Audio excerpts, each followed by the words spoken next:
என் இருதயத்தின் பாரத்தை என்னால் தாங்க முடியவில்லை. யார்தான் என்னை ஆதரிப்பார் என்ற பாரத்தோடு இருக்கும் ஆத்துமாவே, இன்று கர்த்தர் உங்களுக்கு சொல்லுவது சங்கீதம் 55:22. கர்த்தர் மேல் உன் பாரத்தை வைத்துவிடு, அவர் உன்னை ஆதரிப்பார். அன்னாளுக்கு பிள்ளை இல்லாதது ஒரு பாரம். அதை தினம் தினம் சக்களத்தை சொல்லி சொல்லி காட்டி இருதயத்தை புண்படுத்தியது அதைவிட பெரிய பாரம். அவளுக்கு ஆறுதல் கூற அவர் கணவனாலும் முடியவில்லை. கடைசியாக அவள் முடிவெடுத்தாள், தேவனிடத்தில் என் பாரத்தை வைத்து விடுவேன் என்று சொல்லி, எனவே கர்த்தரிடத்தில் தன் பாரத்தை இருதயத்தை ஊற்றி போட்டாள். தேவனும் அவள் ஜெபத்தை கேட்டு 5 மடங்கு அதிகமாக அவளை ஆசீர்வதித்து அவள் பாரத்தை அவர் எடுத்துக்கொண்டு அவளை விடுவித்தார். ஆமாங்க, போன வாரத்துல என்னுடைய இருதயத்தின் பாரத்தை நான் எப்படி இறக்கி வைத்தேன் என்ற அனுபவத்தை சொல்றாங்க.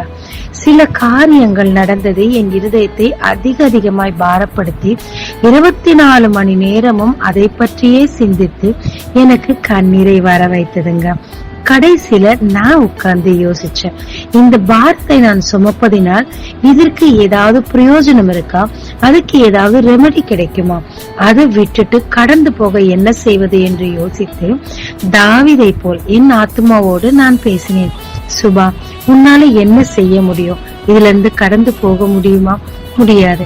தேவனிடத்துல உன் பாரத்தை வச்சுடு, அவர் அதை பார்த்துக்குவார்னு சொல்லி எனக்கு நானே பேசிய போது அந்த பாரம் என்னை விட்டு கடந்து போய் அடுத்த வேலையை செய்ய நான் ஆரம்பிச்சேங்க. அவங்க தாவீதை போல பாரம் அதிகரிக்கும் போது நம் ஆத்மாவோடு நாம் முதலில் பேசி, இரண்டாவதாக கர்த்தரிடத்தில் பேசி நம் பாரத்தை ஒப்பு கொடுப்போம். விடுதலையும் ஆறுதலும் பெறுவாங்க. ஜீபிக்கலாமாங்க. தேவரே, என் பாரத்தை உண்மையில் வைத்து அதை கடந்து போக எனக்கு கற்றுத்தாரும். இயேசு மூலம் பிதாவே, ஆமென். இந்த நாளில் உங்களை ஆசீர்வதிக்கும் ஜீசஸ் விஷன்.